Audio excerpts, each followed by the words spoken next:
Hello mga kaibigan! Update po muna tayo, ladies and gentlemen, sa lahat ng mga nagtatanong dyan tungkol kay DJ Chico. Hindi ko nga alam kung interesting ba to eh. Naalala ko lang kasi yung katrabaho ng asawa ko si Michelle dyan sa Orani District Hospital. Hello sa inyong lahat sa mga taga Orani District Hospital. Kaway-kaway!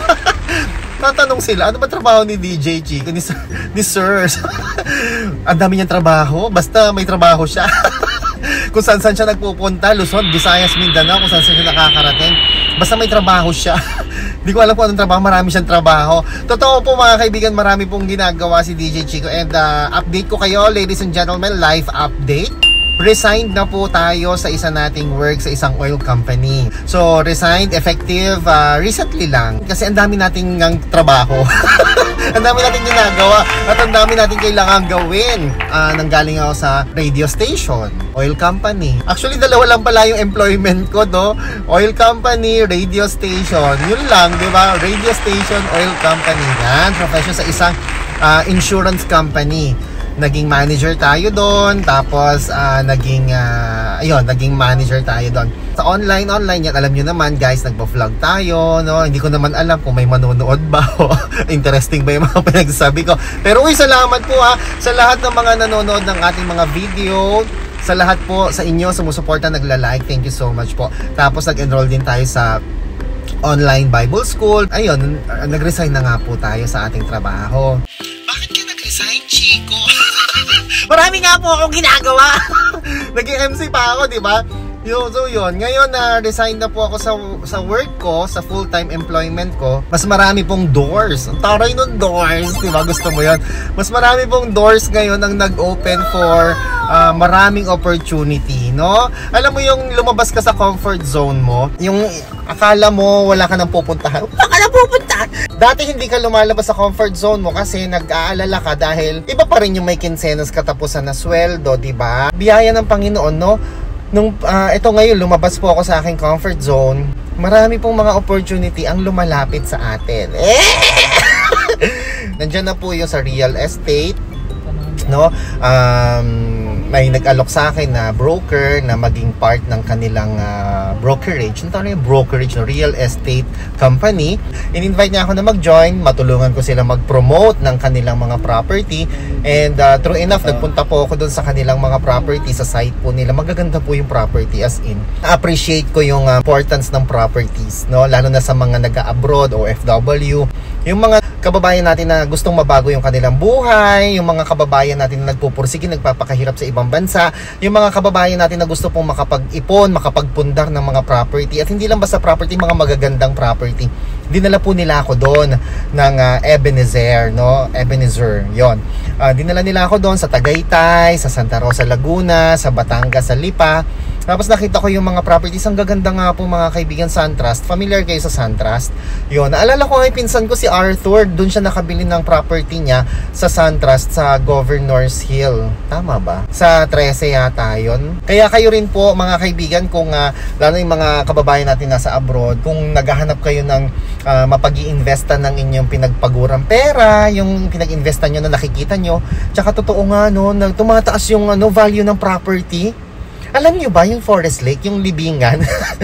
Parang ilang years ago, bago mag-pandemic, ang presyo lang ng lote nasa 46,000. Alam nyo ba guys, magkano na ngayon?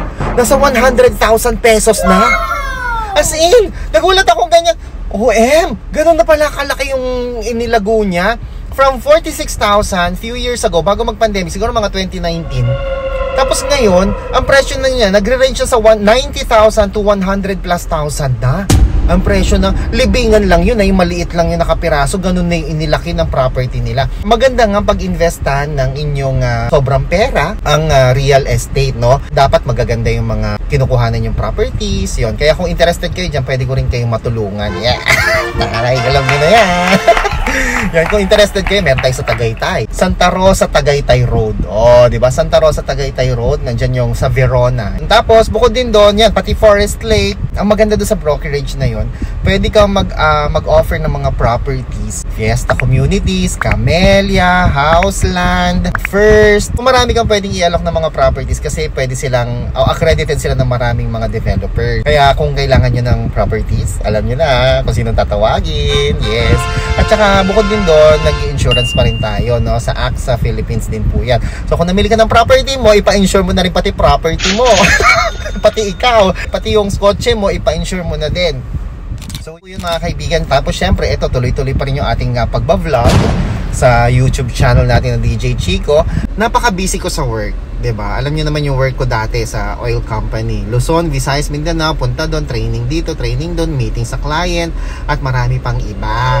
Nakalaya na tayo mga kaibigan. Mas marami po tayong pwedeng gawin ngayon na tayo po ay malaya na. Malaya na! Habang ako'y nasa bahay, nagpapahinga, naghahatid sundo sa house husband, ganun. Naghahatid hatid sundo sa mga anak, gigising ng 5 a.m., 4 a.m. or 5 a.m. Tapos mag-walking kami ng mga anak ko, sabay-sabay kaming magbe-breakfast. Taray na sabay-sabay mag-breakfast. Hindi kasi papakainin ko yung anak ko eh. Tapos paliliguan ko sila, paliliguan ko yung grade 2 ko, pati yung bunso, tapos hatid ko sa school.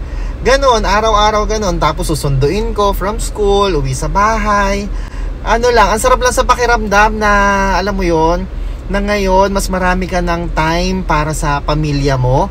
Tapos, at the same time, mas marami ka pang pwedeng gawin, mga opportunities na pwede mong pagkakitaan habang ikaw ay nasa comfort ng iyong bahay. Eh ako naman po, maraming racket, kumbaga. Diyan ay event hosting ngayon pong November, meron na akong event hosting for Christmas party or Thanksgiving and anong tawag nila doon? Christmas party and Thanksgiving party. So meron na akong mga booking yan. January pa lang may nagpabook na sa akin ng wedding. Kasal po mga kaibigan, January 6 meron na akong booking for wedding. Tapos hirap din kasi na mag-focus sa isang bagay tapos alam mo namang hindi sasapat, 'di ba? Nag-focus ka sa isang bagay tapos hindi naman niya kayang ibigay yung pangangailangan ng pamilya mo. Siyempre, kailangan mo mag-isip ng paraan, kailangan mong gumawa ng ibang way para ma-meet pa rin yung needs ng pamilya mo. Hindi lang naman financially, kundi pati rin po yung time mo sa kanila. Alam niyo naman guys, pag employed kayo, talagang, ewan ko kung kayo din, nararamdaman nyo yung gano'n. Siyempre, nakaka-stress po. Kasi bakit? Binabayaran kayo ng boss ninyo sa oras na yon. Tapos, dahil binabayaran kayo ng boss ninyo sa oras na yun, nag-expect po sila ng something in return. Something like to hit your quota, matapos mo yung ganito, magawa mo yung ganyan sa given time na yon. So, syempre, may stress ka, diba? Kaya ka nga binabayaran para gawin yung mga bagay na yun. Kaya ka sinisweldohan para sa trabaho ngayon, diba? Kapag hindi mo na kaya, magpahinga ka, tapusin mo yung work mo, huwag ka mag-iiwan ng kalat, syempre. Pagkatapos nun, kung hindi mo na kaya talaga, di syempre magpaalam ka na. Mag-resign ka na. Oo, dahil alam nyo, pag kayo laging na-stress, mas stress dahil baka magkaroon po kayo ng depresyon o magkaroon kayo ng anxiety. Alam nyo na yung mga mental health issues, diba? Hindi po yan joke time, yung mental health na yan. Batas nga na ganyan lusog isip, no? Yung batas na dito sa Pilipinas tungkol sa mental health. Nagbigay lang po ako ng quick update sa inyong lahat at asahan nyo po na madalas po ako mag-upload ng mga videos tungkol sa real property, sa insurance, sa mga travels, yan, at kung ano-ano pa. Asahan ko rin po ang inyong suporta kung okay lang, kung hindi naman, edi wag. Problema ba yun? Kung ayaw nyo ko supportan, edi wag. Okay lang po. Sige po, maraming salamat po. Enjoy the rest of the day and God bless po.